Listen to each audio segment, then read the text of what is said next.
আসসালামু আলাইকুম। আমরা এখন দেখব বাংলাদেশ ট্যারিফ কমিশন পরীক্ষা 2018 গবেষণা কর্মকর্তা পদের পরীক্ষার প্রশ্ন সমাধান গণিত পাঠটুকু। অঙ্ক শুরু হবে 57 নম্বর অঙ্ক দিয়ে। 57 নম্বর অঙ্ক ছিল 10 থেকে 60 পর্যন্ত যে সকল মৌলিক সংখ্যার একক স্থানীয় অঙ্ক নয় তাদের সমষ্টি কত। তো 10 থেকে 60 পর্যন্ত অঙ্কগুলোর একক স্থানীয় অঙ্কে মৌলিক সংখ্যা রয়েছে এমন সংখ্যা হচ্ছে 19, তারপরে 29, তারপরে 59। এই কয়টা যোগ করলে আমরা পাবো হচ্ছে 107, অর্থাৎ 107 হবে এই প্রশ্নের উত্তর। তারপর অঙ্ক নাম্বার 58। নাম্বার 58 নম্বরে বলা আছে n ও m বেজোড় সংখ্যা হলে নিচের কোনটি জোড় সংখ্যা। তো বেজোড় সংখ্যা আর বেজোড় সংখ্যা গুণ করলে আমরা জানি বেজোড় সংখ্যা হয়, তাহলে বেজোড়ের সাথে বেজোড় গুণ করে তার সাথে 1 যোগ করলে জোড় সংখ্যা হবে, অর্থাৎ বেজোড় ইন্টু বেজোড় যোগ 1 ইকুয়াল টু জোড় সংখ্যা হবে। সেই ক্ষেত্রে অ্যান্সার হবে mn + 1। তারপর অঙ্ক নাম্বার 59 নম্বরে বলা আছে যদি p একটি মৌলিক সংখ্যা হয় তাহলে √p কি। √p ইকুয়াল টু একটা অমূলদ সংখ্যা হবে, কারণ এটা ভগ্নাংশ আকারে প্রকাশ করা যাবে না। তারপর অঙ্ক নাম্বার 60 নম্বর অঙ্কে বলা আছে সমবাহু ত্রিভুজের বাহুগুলোর মধ্যবিন্দু পর্যায়ক্রমে যোগ করলে 4টি ত্রিভুজ উৎপন্ন হয়, তা কি ত্রিভুজ।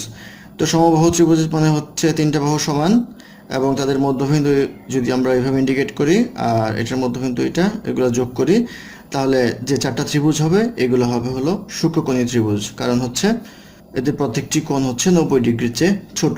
তারপর অঙ্ক 61 নম্বরে বলা আছে দুইটি সংখ্যার গসাগু 11 এবং লসাগু 7700, একটি সংখ্যা 275 হলে অপর সংখ্যাটি কত।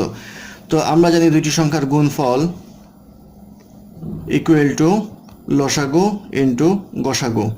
তো গুণফল, দুইটি সংখ্যার গুণফলের মধ্যে একটি সংখ্যা দেওয়া আছে 275 এবং আরেকটি সংখ্যা ধরে নেই x, তাহলে লসাগু দেওয়া আছে 7700, গসাগু দেওয়া আছে 11, তাহলে x এর ভ্যালু আসবে 7700 into 11 divide by 275 equal to আসবে হচ্ছে 308, অর্থাৎ 308 হবে ইকুয়েশনের আনসার। তারপর অঙ্ক নাম্বার 62তে বলা আছে কতজন শিশুর মধ্যে কোনো ফল না ভেঙে 115টি কমলা এবং 135টি কলা ভাগ করে দেওয়া যাবে।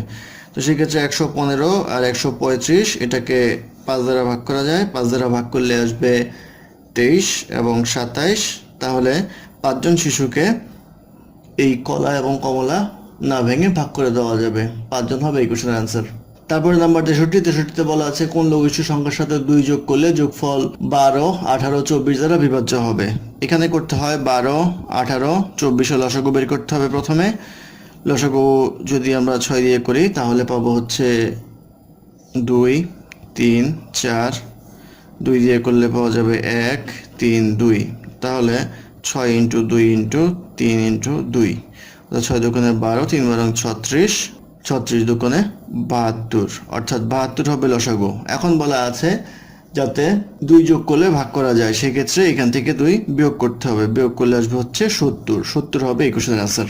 তারপর অঙ্ক নম্বর 64তে বলা আছে কলার দাম 20% কমে যাওয়ায় 12 টাকায় পূর্ব অপেক্ষা 2টি কলা বেশি পাওয়া গেলে বর্তমানে একটি কলার দাম কত।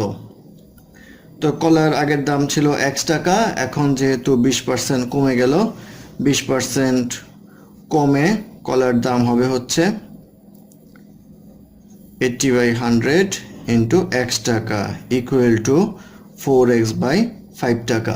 এটা হচ্ছে বর্তমানে কলার দাম। তো 12 টাকায় বর্তমানে কলা পাওয়া যাবে হচ্ছে 12/4x/5 মাইনাস 12 টাকায় প্রতিটা কলা দাম x টাকা হলে 12 টাকা পাওয়া যাবে 12/1 সংখ্যক কলা, এটা ডিফারেন্স হবে হচ্ছে 2, বা এটা ক্যালকুলেট করলে পাওয়া যাবে 60, 4x minus 12/x equal to 2, বা এখান থেকে যদি আমরা 4x লসাগু নেই তাহলে এটা হবে 60 মাইনাস 48 ইকুয়াল টু 2, বা 8x ইকুয়াল টু 12, বা x ইকুয়াল টু আসবে 12/8। তো বর্তমানের দাম জিজ্ঞাসা করা হয়েছে, বর্তমানের দাম হচ্ছে 4x/5, তাহলে 4/5 ইন্টু 12/8 কাটাকাটি করলে 2 to 6 ইকুয়াল টু আসবে হচ্ছে 6/5 ইকুয়াল টু 1.2 টাকা, অর্থাৎ 1.2 হবে ইকুয়েশনের আনসার। তারপর অঙ্ক নাম্বার 65। নাম্বার 65-তে বলা আছে কয়ের বেতন ক্ষয়ের বেতন অপেক্ষা শতকরা 25 টাকা বেশি হলে ক্ষয়ের বেতন কয়ের বেতন অপেক্ষা কত টাকা কম। তো ক বেতন এবং ক্ষয়ের বেতন ধরে নেই। ক্ষয়ের বেতন যদি 100 টাকা হয় তাহলে কয়ের বেতন হয় 35% বেশি, তাহলে 125 টাকা। ক্ষয়ের বেতন কয়ের বেতন অপেক্ষা কত কম সেটা বের করতে হবে।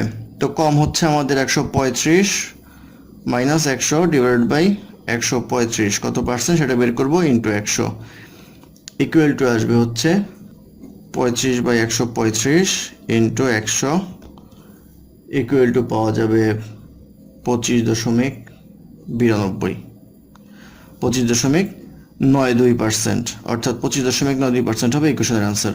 তারপর অঙ্ক নাম্বার 66 নম্বরে বলা আছে 5 টাকা 2টি কমলা ক্রয় করে 35 টাকায় কয়টি কমলা বিক্রি করলে শতকরা 40 টাকা লাভ হবে।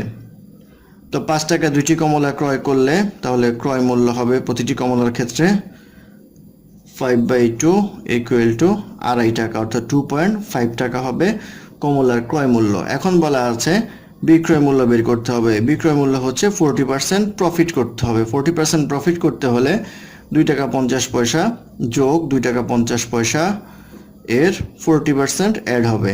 তো এটা অ্যাড করলে পাওয়া যাবে হচ্ছে 3 টাকা 50 পয়সা। এই টাকা হচ্ছে এখন বিক্রয় মূল্য। এখন জানতে চাওয়া হয়েছে 35 টাকায় কতগুলি কমলা বিক্রি করতে হবে। তাহলে একটা কমলার দাম হচ্ছে 3 টাকা 50 পয়সা, তাহলে 35 টাকায় পাওয়া যাবে হচ্ছে 3.5 ইকুয়াল টু 10, অর্থাৎ 10টি কমলা বিক্রয় করতে হবে, অর্থাৎ 10 হবে ইকুয়েশনের আনসার।